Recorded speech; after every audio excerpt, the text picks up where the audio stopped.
നമ്മൾ പലപ്പോഴും വിഷമിച്ചിരിക്കുന്ന ഘട്ടത്തിൽ അല്ലെങ്കിൽ ബുദ്ധിമുട്ടുകൾ വരുന്ന ഘട്ടത്തിൽ നാം വിചാരിക്കും ഈ ലോകം കീഴ്മേൽ മറിയുന്നു, എല്ലാ കാര്യങ്ങളും തകർന്നു, ഇനി ജീവിക്കാൻ മുമ്പോട്ട് പോകാൻ പറ്റില്ല എന്നുള്ളത്.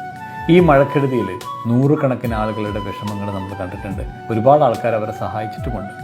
എനിക്ക് ഈ വിഷമം അനുഭവിക്കുന്നവരോട് പറയാനുള്ളത്, സ്വാഭാവികമായിട്ടും നമ്മളും മറ്റുള്ളവരും ചെയ്യേണ്ട ചില കാര്യങ്ങൾ മറ്റുള്ളവരുമായിട്ട് എന്നും കണക്ഷൻ ഉണ്ടാക്കി വെക്കുക. സാമ്പത്തികമായിട്ട് ഒരുപാട് ബുദ്ധിമുട്ടുന്ന ആൾക്കാരുണ്ട്. ഈ സാമ്പത്തികമായിട്ട് ബുദ്ധിമുട്ടുന്ന സമയത്ത് നാം വിചാരിക്കും എല്ലാം കഴിഞ്ഞു, റിയൽ എസ്റ്റേറ്റിൽ വാടക കൊടുക്കാനുണ്ടാവും, അതല്ലെങ്കിൽ സ്കൂൾ ഫീസ് അടക്കാനുണ്ടാവും, മറ്റ് കാര്യങ്ങളിലും നാം നെട്ടോട്ടം ഓടുന്നുണ്ടാവും. ഇതാർക്കും നമ്മൾ മനസ്സിലാവില്ലല്ലോ എന്ന് വിചാരിക്കും. ഇതിനാണ് നാം ഓപ്പൺ ആയിട്ടുള്ള കാര്യങ്ങൾ ഡിസ്കസ് ചെയ്യണമെന്ന് പറയുന്നത്. ഇമെയിൽ അയക്കുക, അല്ലെങ്കിൽ അവരെ വിളിച്ച് പറയുക, ചെക്ക് ഇടരുത്, 2 ദിവസം കഴിയട്ടെ, അല്ലെങ്കിൽ 1 മാസം കഴിഞ്ഞിട്ട് ചെയ്താൽ മതി.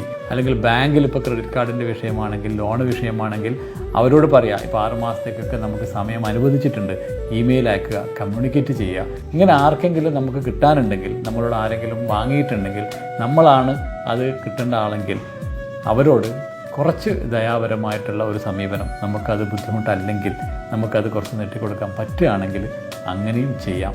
മുനീർ അൽ വഫ.